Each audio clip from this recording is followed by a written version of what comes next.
আমি রোজা থাকি, বুড়া মানুষ, আমারে একটু শাড়ি কেউ আমার দেয় নাই বাবা। আমার খাইতে মনে চাইছে, আমি বুড়া মানুষ, আমার দাঁত নাই বাবা। আমি এই রোজার ওই তারাফি নামাজ পড়ি বাবা। আমি এরকম মানুষ, আমি একক তো নামাজ কামাই, স্বামী নাই, পোলাপান নাই, কিছু নাই আমার বাবা। আমি গরুর মাংস নিতে আসছি, আমি দেখা শসা টমেটো নিতে গেছি, আয়সা দেখি সব তালা, সব এই যে ম্যাজিস্ট্রেট আসছে বলে, এখন ম্যাজিস্ট্রেট আসছে, সব তালা মেরে চলে গেছে। না, আপনি নিজেই তো দেখতেছেন শাটার বন্ধ, এই যে শাটার বন্ধ, সামনে যাবেন শাটার বন্ধ, ওইখানে দোকানদার নাই।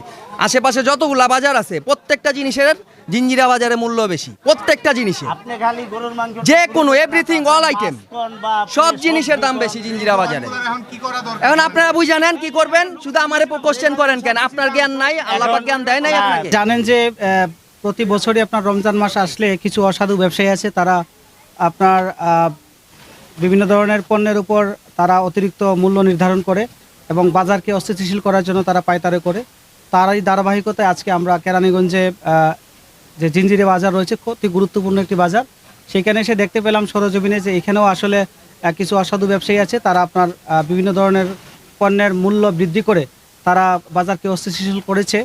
তো সেক্ষেত্রে আমরা প্রায় 15টি মামলায় 20,000 টাকা অর্থদণ্ড করেছি। আমরা প্রাথমিকভাবে আজকে বাজার মনিটরিংয়ের অংশ হিসেবে আজকে এসেছি এবং এখানে এসে যে ব্যত্যয়গুলো দেখলাম সেটা হচ্ছে কারো মূল্য তালিকা সাঁটানো নেই এবং পাশাপাশি আমরা দেখেছি যে ক্রয় রসিদ এবং বিক্রয় রসিদ এই দুইটি মেনটেন করছে না। তারা অযাচিতভাবে আমাদেরকে বলছে যে তারা এগুলো মেনটেন করে না পূর্ব থেকেই, কিন্তু আমি আজকে থেকে বলে গেলাম যে কোনোভাবেই এটা আমরা মেনে নিব না। আজকে থেকে বলে রাখছি যে প্রত্যেকের দোকানে তাদের এই যে মূল্য তালিকা সেটা অবশ্যই টানাতে হবে এবং পাশাপাশি ক্রয় মূল্য এবং বিক্রয় মূল্য যেটা আছে এটা স্পষ্টত দৃশ্যমান জায়গায় এটা সাঁটাতে হবে।